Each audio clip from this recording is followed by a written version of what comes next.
Dolar kembali melemah di perdagangan hari Senin, dan itu semua berkat data ISM yang kemarin sudah kita bahas bahwa semua tertegun dan menyimak dengan data ISM yang akan rilis. Oke, resultnya adalah data relatif lebih lemah dan ada surprise-nya di sini. Walaupun kejadiannya 15 menit sebelumnya data S&P global yang justru lebih tinggi, justru data ISM ini mencerminkan data yang relatif lebih rendah. Tapi gimana ya kira-kira respon ataupun reaksi market selanjutnya? Kurang lebih begini ulasannya. Ya, setelah data investor yang sempat melihat dari data hari Jumat kemarin inflasi PCE, kali ini ditambah dengan data ISM yang kecenderungannya relatif lebih rendah dari ekspektasi.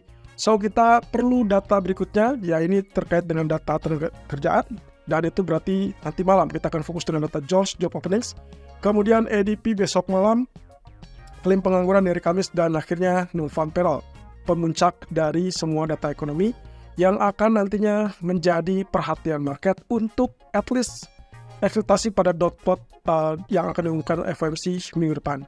Oke, berarti data semakin kesini semakin terlihat data yang relatif lebih rendah, dan ternyata kalau kita perhatikan terkait dengan data ISM Manufacturer 1 tahun terakhir, saya memiliki data yang ternyata cukup mencengangkan di sini teman-teman.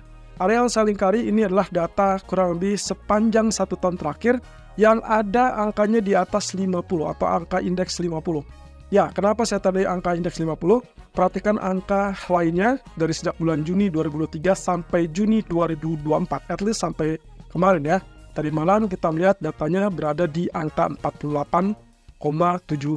Ya, ini adalah angka indeks yang kecil di bawah 50, dan angka di bawah 50 menunjukkan adanya kontraksi pada ekonomi Amerika. Dan itu berarti menandakan dalam satu terakhir kita tidak melihat manufaktur Amerika cenderung menggeliat ataupun expand. Dan itulah kenapa akibatnya potensi dari yang terjadi tadi malam adalah tergelincirnya market langsung kepada US dollar dan juga US Treasury yield yang mendukung penurunan US dollar.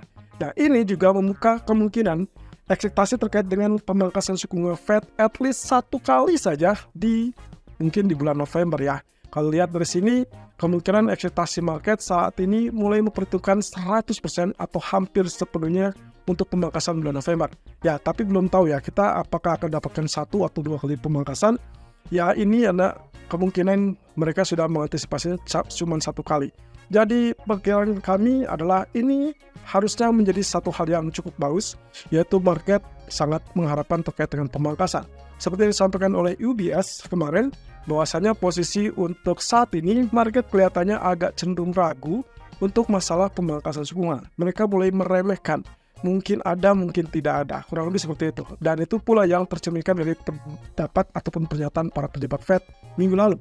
Oh ya, minggu ini kita masuk dalam blackout period, jadi kita tidak akan melihat pernyataan dari pejabat Fed manapun, kecuali satu pernyataan dari mantan pejabat Fed, dan ini adalah Robert Kaplan yang saat ini berkutat di Goldman Sachs. Jadi nanti kita akan lihat pandangan beliau seperti apa. Tapi sebelum itu, untuk Anda yang bingung kenapa harga minyak cenderung turun, ini adalah flashback dari yang kemarin dan juga sejak hari Jumat saya sudah sempat sampaikan. Jadi pertemuan hari Minggu kemarin 2 Juni menghasilkan keputusan untuk tetap melanjutkan pemangkasan produksi, tapi masalahnya adalah responnya bukan naik lebih cepat ataupun lebih tinggi, melainkan dia dibuka dengan gap down di hari Senin, kemudian hanya naik sekilas, lalu kemudian drop dari 4. Kurang lebih dari teritori 77 ya, dari 77 terjun sampai ke level $73 per barrel untuk saat ini. So, kenapa hal ini terjadi? Kalau Anda simak dengan apa yang sempat kami sampaikan di hari Jumat yang lalu, prediksinya adalah kelanjutan kenaikan, tapi kalau angkanya sama, maka kemungkinan dia cenderung terbatas kenaikannya. Dan surprisingly, ternyata pengumuman tersebut ditambahkan dengan rencana untuk menghapus production cut tersebut, dan itu sama saja dengan menghentikan pemangkasan produksi. Nah, hasilnya, kalau itu yang terjadi, kalau misalkan ternyata tingkat permintaannya meningkat, is okay, maka harga minyak bisa kembali naik.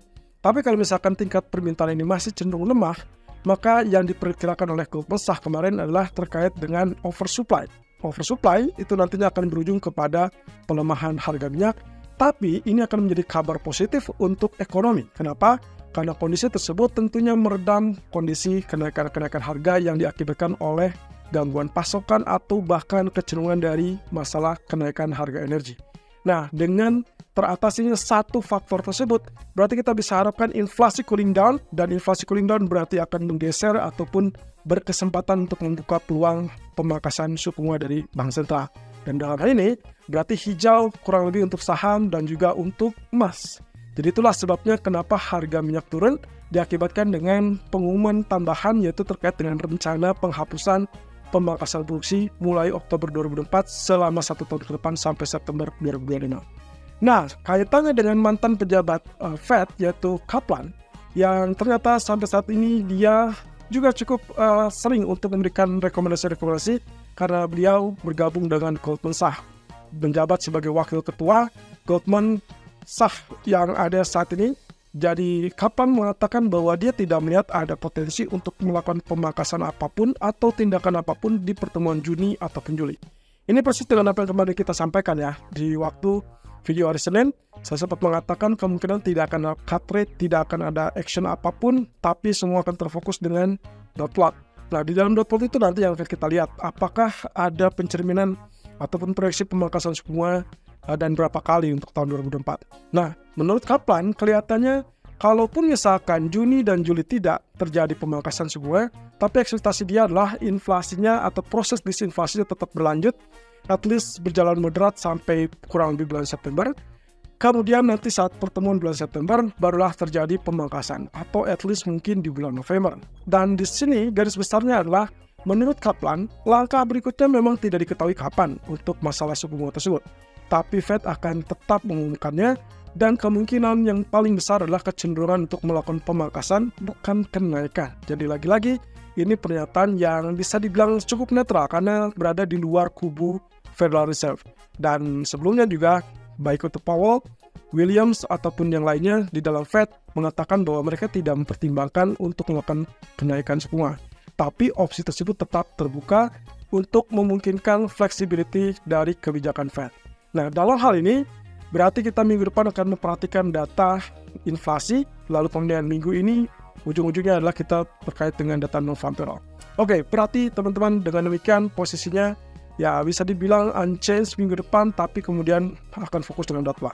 Satu sisi, apa yang dikatakan oleh Katsuo Ueda ini mencerminkan kedilemaan ataupun ya kekhawatiran terkait dengan kebijakan apa yang harus diambil. Langkah berikutnya lagi-lagi dipertegas oleh Ueda bahwa dia akan melakukan perubahan ataupun penyesuaian kebijakan kalau dengan catatannya inflasinya bergerak sesuai yang diinginkan. Dalam hal ini, inflasi dalam 1 minggu terakhir kita lihat data dari Jepang itu cenderung di bawah 2%.